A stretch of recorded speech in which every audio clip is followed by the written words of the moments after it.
एक दिन में नोटबंदी हो सकती है, तालेबंदी, तो ये सवाल किसी और से नहीं, सरहद पे खड़ा जवान सीधा प्रधानमंत्री नरेंद्र मोदी जी आपसे कर रहा है कि अगर आप ये कर सकते हैं तो बेटी को 3 साल में न्याय क्यों नहीं दिला सकते। अंकिता भंडारी के पिता के मुंह से आपने 2 नाम सुने, अजय कुमार और दुष्यंत कुमार के नाम। SIT ने इनसे पूछताछ की, अभी इनको बुलाया गया, इनकी भूमिका क्या रही और आज तक भाजपा इन्हें क्यों बचाने के आप प्रयास कर रहे हैं, ये जवाब आपको देना होगा। ये लड़ाई खत्म यहाँ नहीं हो, यहाँ से एक नया मोड़ लेने जा रही है, क्योंकि हमारा आज भी मानना है राजनीतिक दबाव के कारण FIR दर्ज नहीं की गई 5 दिन तक, और एक राजनीतिक परिवार से जुड़े हुआ ये मामला था, इसलिए उन्हें बचाने की कोशिश की जाती रही। बिना न्यायिक आदेश के बुलडोजर क्यों चला, विधायक ने बिना न्यायिक आदेश के बुलडोजर क्यों चलाया, बिल्कुल कटघरे में खड़ा होना होगा, क्योंकि उसने सबूत नष्ट करने का काम करके जो न्याय की प्रक्रिया में जो है बाधा डाली है। आरोप है कि VIP शामिल है, अनैतिक सेवाएं देने का दबाव था। SIT सरकार द्वारा VIP की पहचान सार्वजनिक क्यों नहीं की, SIT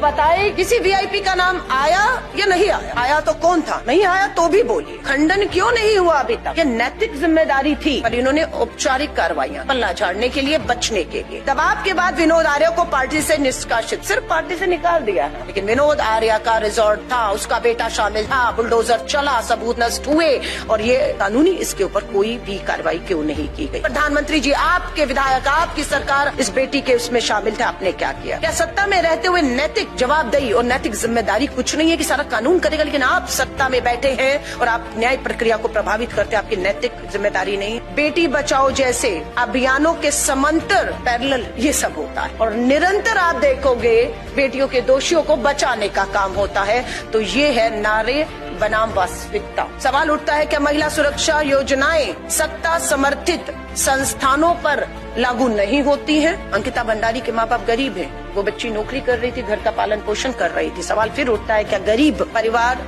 की बेटी का जीवन कम मूल्यवान है? कहने को कहते न्याय मिला, 3 लोग उम्र कैद हुई, लेकिन उन उम्र कैद वालों की शक्लें, चेहरे मालूम है, आ जाएंगे बाहर। उन्नाव केस में कुलदीप सिंह सेंगर, उम्र कैद की सजा, झटके में सजा माफ, जेल से रिहा, लड़ना पड़ा फिर सुप्रीम कोर्ट को जाकर बेटी को, सुप्रीम कोर्ट से उसे न्याय मिला। कि क्या गारंटी है ये रिहा नहीं होंगे, जिंदगी भर इनकी जेल में सड़ने को देंगे? नहीं, ये सड़ेंगे नहीं, ये सुविधाएं मिलेंगी, इसको पता है, इसीलिए ये जो तीनों जेल भेजे जा रहे थे उनके चेहरों पर मुस्कुराहट थी। न्याय मिला पर पूरा नहीं मिला, लेकिन VIP एंगल अभी अधूरा है। वो VIP बाहर रहकर इन तीनों को बचाने का काम करेगा, खुद तो बचेगा, इनको भी बचाएगा। जिन्होंने पूरी तरह से सबूत नष्ट किए वो आजाद फ्री कैसे घूम रहे हैं, कौन बचा रहा है इस सब व्यवस्था में इन सबको?